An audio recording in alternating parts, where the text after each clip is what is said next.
welcome back to episode 8 of the Unbroken Athletic podcast. In this episode, we talk about owning it and steps that you can take to own every aspect of your life. It is just me, Coach Jeremy, and Coach Shanna in the booth today. So buckle up and here we go. All right, guys, welcome back to episode 8 of the Unbroken Athletic podcast. It's just me and Shanna in the booth, and you wouldn't know if Vince wasn't here because he never talks anyway. So if you look at the video, you'll be able to see he's actually not here. No, he had some family stuff that he needed to take care of. So we're going to MC this today. That's right. What are we talking about? Talking about owning it. Owning what? Everything. Are we going to own the timeline today? Yes, let's own it. So we're going to own 20 minutes of your time, and we're going to respect that and stop talking when it is over. Why are you pointing at me? Like it's my fault? You tell me when to start. And 3, we'll start. Go. So I'm going to let you open it because you decided that you wanted to talk about owning, and I'll just chime in. Oh yeah. Okay. So I guess this is on my mind because I see so many people looking to shift responsibility for their life or their goals or anything they want to do in life, their fitness, whatever, on other people instead of looking in the mirror and saying, you know what, Shanna, look at you. You own this. This is your life. You're going to go do it. And I feel like if there was a way for us to figure out how to own it, maybe just even talking about it, maybe some people don't even understand, that their identity and what they want to do is not aligned with their actions. Does that make sense? Yes. You know what I'm saying? I don't know. What are you saying? Like if I say I want to be a business owner, which Yeah. I am, we have 3 businesses. I'm going to be a business owner.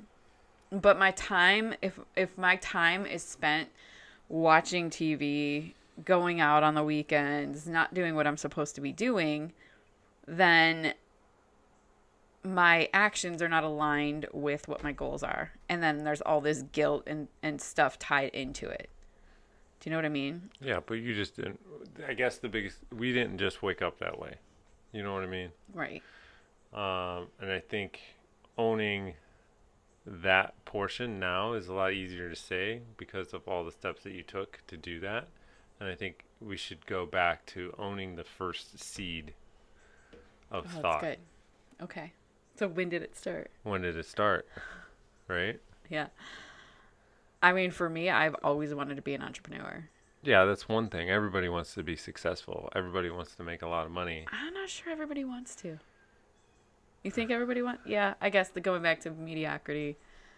Everybody Yeah. wants to sit on the couch, play video games, and make a fortune. They see it. I mean, do. it's prevalent. No, maybe not you. Maybe you hate just video want to games. sit on a beach and read a book and make millions. Yeah, I could do that. I mean, I guess the biggest thing would be the problem with that is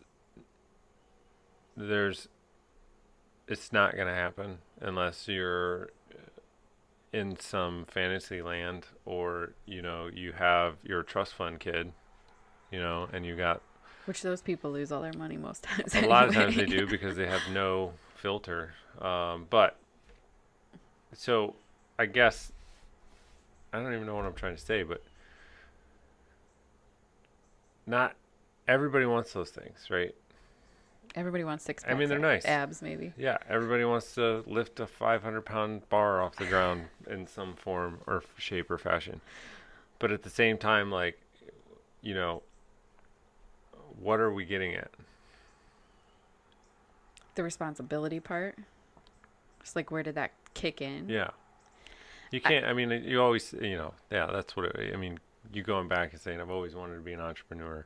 Yeah. I always wanted to be this. I always wanted to be that. It's just like everyone saying, like, when they were kids, what do you want to be when you grow up? I want to be a firefighter.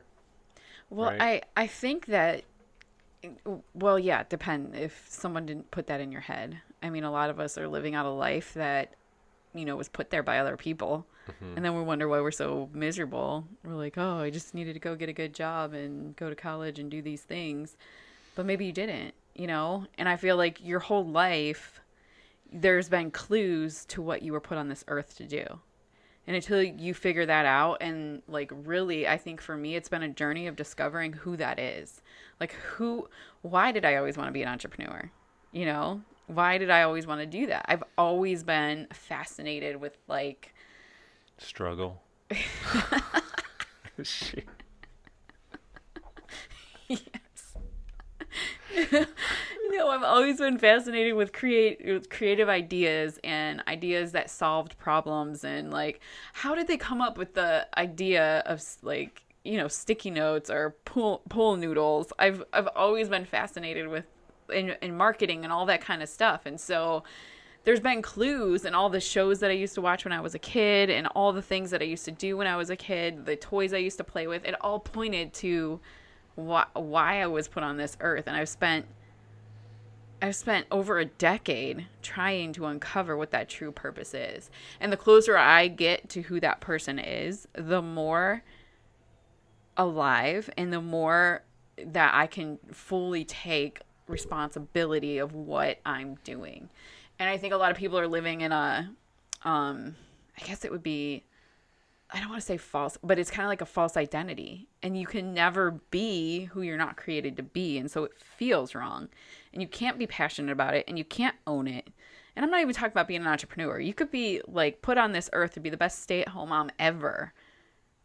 But if you're telling people like, oh no, I love my job, I love what I do, I love being, a working mom, but deep down that, you played with you played with dolls your whole life, you loved babysitting kids, you wanted to be a stay-at-home mom your whole life, and that was what you wanted to do, then you're probably miserable walking out a life that you're not called to be. And there's nothing wrong with being a stay-at-home mom versus an entrepreneur or working mom like what I am. I just think you need to be very clear about what it is you want and who you are, and then own that. That's what I'm talking about. Right? But we didn't just wake up yesterday and like, hey, we're going to open up a gym. Or start a business. Or start a business. Or start multiple businesses. Or start multiple businesses, yeah. So at what point I guess they always say it's like it's the moment you go pro. I mean, that's always kind of been always a saying. It's like you have this kind of fuzzy idea, this warm, fuzzy idea of like owning a business and wanting to be successful and trying a few things and putting your toe in the water, taking your foot out, putting your toe in, taking your foot out. Like, at what point did you finally say, enough is enough, it's time to just jump in? I mean, it doesn't even have to be a specific moment, but the steps leading up to that. I mean, I know for me, and I'll tell mine, but I'm just trying to figure out, I know yours, but I'm just trying to get everybody else to know yours. At what are those steps leading up to that point? And maybe people are just not realizing the science. Maybe they just think, oh well, this isn't for me. Maybe I should have stayed where I was. Maybe I had too many drinks when I thought about that new plan, and this is just the dumbest thing ever. At what point do you kind of say, okay, yes, maybe those are all true, and that's not your calling, or maybe these are signs that something's not right and you're not following through with some certain aspect of your passion? Yeah. Do you know what I'm saying? Yeah, I think. And just kind of relate that to your life, I guess. I think so. So for me, it's been it wasn't just like one breakthrough. It's been a series, and every time that I wanted to go further than where I was, it was always a new breakthrough. And that breakthrough always came from, I want to say blessed with incredible mentors, but it wasn't like they just showed up. I went out and I found mentors. And in the beginning of my journey, that meant reading books, listening to podcasts. I looked for people that had what I wanted, and I learned as much as possible. So there's people that were my mentors that I've never met before, but I feel like they're my best friend because I listen to all their books. I, listen to their podcasts. I figure out as much as I can. I study them on social media. How do they act? How do they talk? What do they do? Because I want to know what they do, because success leaves clues. there's patterns, there's habits, there's behaviors. Your behavior is the legacy that you're leaving. And so I look at people and I look at the fruits of their life and I say, do I want that? Like if somebody comes up and gives me, there's a lot of people that give you like unsolicited advice and you got to run it through the filter. Like they may love you. They may be related to you. They may think that they have your best interest in mind, but they're only coming through a filter of their own past experiences. And if you look at their life and you're like, man, I would never switch places with them, then don't take their advice. So that, I think though, the breakthrough, I'll just give you a major one for me, is when I sat down at a dream board and then I looked at where my life was and my actions and they didn't align. Like I always knew that I wanted to buy nice things. And there's nothing wrong with buying nice things, name brand things, okay? I always knew I wanted to do that. And for me, I knew I wasn't going to put that on you. Like as my husband, I wasn't going to say, hey, Jeremy, I want to drive this really nice Jeep because that's my goal. I'm going to drive that Jeep one day that's going to be fully loaded and it's going to be matte black and shiny rims and I can see it in my mind. But I'm not going to put it on you to go out and get it for me. So that was like one breakthrough, is that. Well, that's relieving. And I think that makes our marriage stronger because you're not depending on me. You're not like, hey, Shanna, I want to, be the best coach, or I want this gym to work. You're not putting that on me either. And so I think a lot of stress is people are like, how can you work together with your husband? Or how can you have all these businesses together? And I think we're really clear on what our identities are and what our responsibilities are, where we aren't like, I'm not sitting at home expecting you to, make my dreams come true because I'm owning it. This is the same, like, I don't expect you don't expect me to do the laundry because you know I'm not a stay-at-home mom. You don't expect me to clean the house every day because you know that I'm working at being a business owner. So, just having those clear identities of where the responsibility lies for what, that's number one. And then what was the other question? I don't know. I was following the tangent. I know. So you said breakthrough. Like, where did those breakthroughs come from? So like try to explain like the steps leading up to deciding that you were going to do to get to where you are now. So like realizing that the things in your life are probably out of alignment because you're not following through on certain passions, or they just weren't supposed to be for you. You know what I mean? Yeah. Okay. So that, I think, comes down to being really clear about who you are and what you want and not being ashamed of it. Like me saying, I'm not ashamed to say that I want nice things. That's truly who I am. If I said to you, oh no, it's okay, I'll just drive whatever crappy car I can get, I don't really need that Jeep, that's kind of, whatever, then I would feel that weight of that because it's a lie. Who I truly am, the truth, once you know your truth, once you're in line with it and you know what your truth is, you don't need to defend it. You don't need to get offended when people are like, oh my gosh, Shanna, like, you want that Jeep, blah, blah, blah. And people will tell me that. You don't need that Jeep. You don't really need that. And this could be anything. You don't need that 6-pack abs. You don't need that 300-pound back squat. You don't need to work out that hard. But when I know my truth, it's not, I know what my goals are. I know who I am. I don't need to defend it. Well, and the funny thing is you mentioned all those things, and the biggest thing behind all of those is working really hard. Right. I mean, you have to work really hard to get that Jeep. You have to work really hard to get 6-pack abs. You have to work really hard to get a 300-pound back squat. And I think that's kind of, it's not the thing, it's the work. Right. And a lot of people are saying, like, don't own, you can't own those things. So number one, you can't own those things because they themselves don't want to own the work. So if they don't want to own the work to get those nice things, you shouldn't own it. Exactly. Because that makes me look like a failure. Yeah, exactly. And that means I gave up on owning those things, so you should too, because it's just not worth it. Yeah. I mean, you're just going to die anyway. You can't take that stuff with you, right? And so I think that is like, those are the, if you have heard us talk before, there's a story about crabs. Look up the story about the crabs in the bucket, and we're not going to go into it today, just because we want to respect your time, but look it up.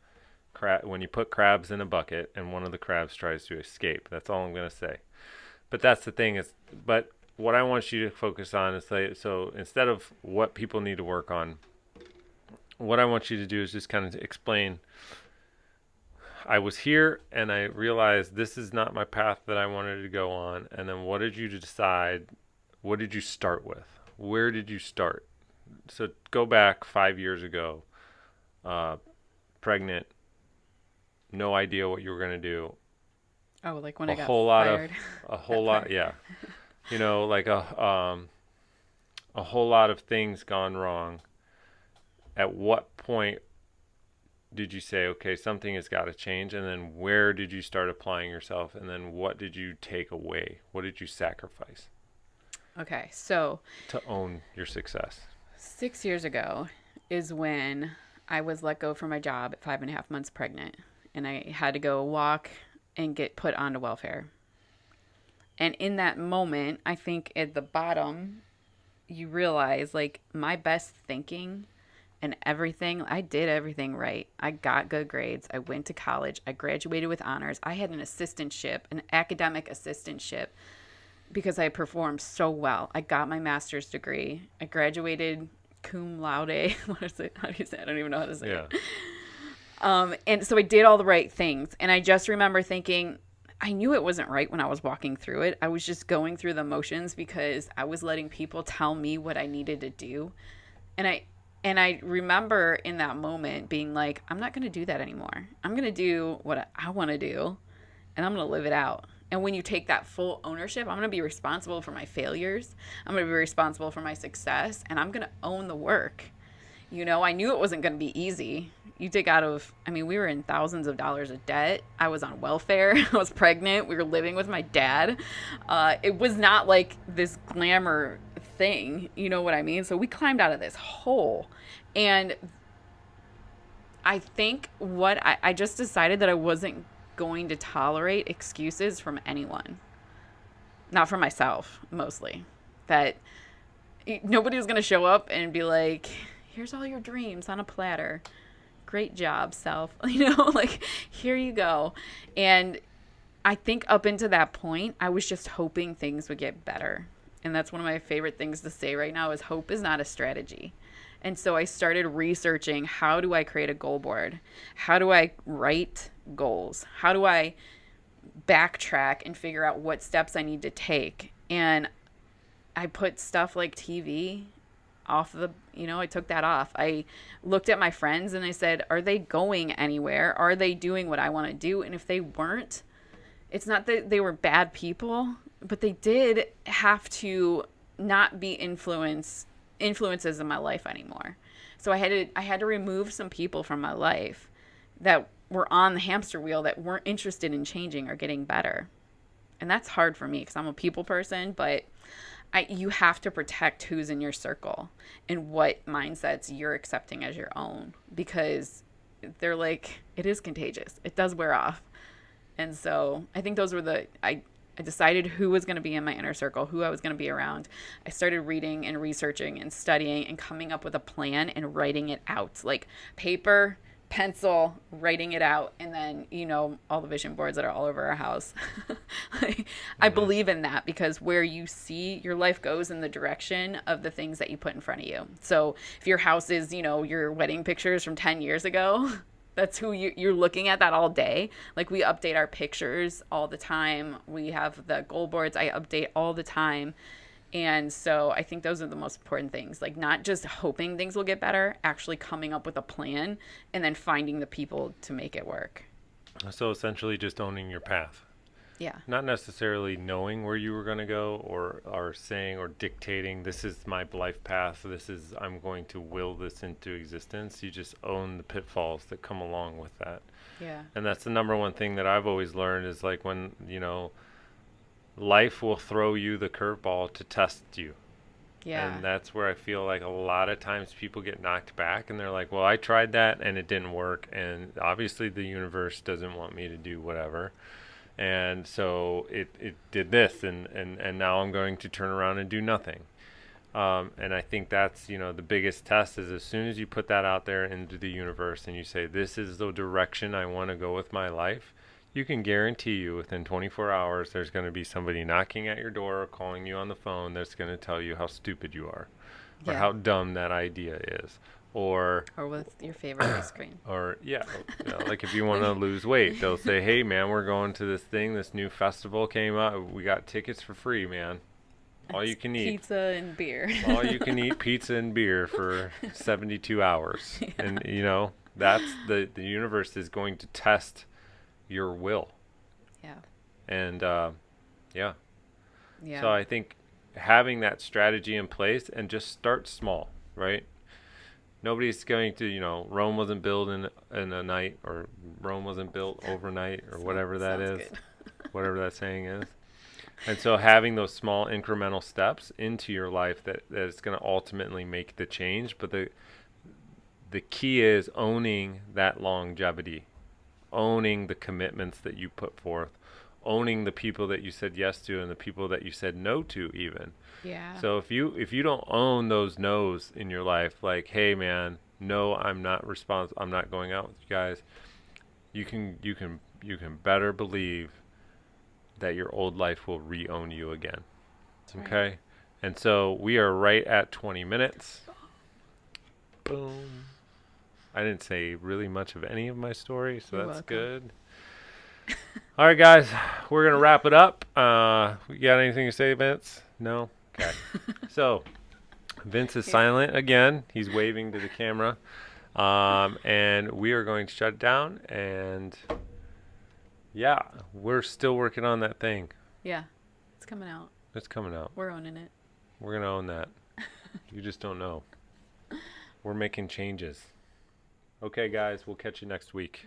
Bye. Guys.